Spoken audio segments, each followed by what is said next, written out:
Breslev Boost avec Francky Perez.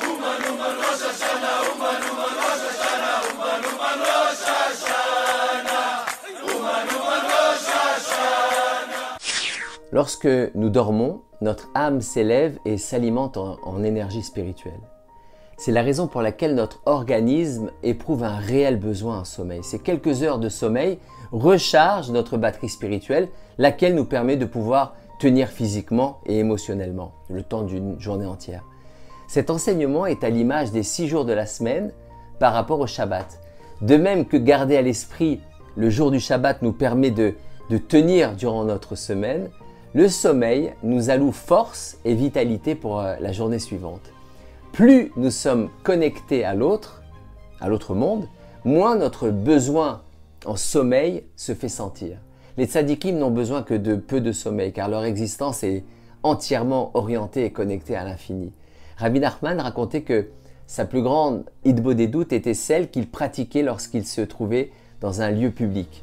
Les énergies émises par la présence de chacun lui permettaient d'être propulsé et de communiquer avec des sphères supérieures. Rabbi Nachman n'avait pas besoin de sommeil afin de s'élever.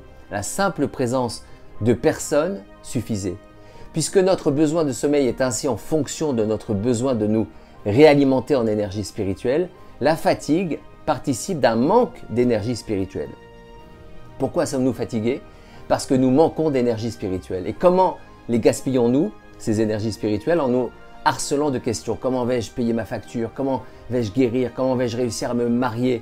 Si nous ne nous posions pas autant de questions, nous nous contenterions de 2 heures de sommeil. La Torah précise au sujet de l'esclavage d'Égypte que les béné Israël croulaient sous une avoda kasha, signifiant un travail difficile. Kasha est la racine du terme kushia, signifiant question, problème. L'esclavage, c'est exactement cela, être esclave de ces questions perpétuelles et incessantes. Hachem écoute nos inquiétudes et rit, à l'image d'un parent qui rit aux questions naïves de son enfant. Alors que faire? Dormons, car nous en avons besoin, mais renforçons notre émouna. Ainsi, chaque événement de notre journée sera automatiquement dévié et redirigé vers Hachem. Shabbat Shalom les amis.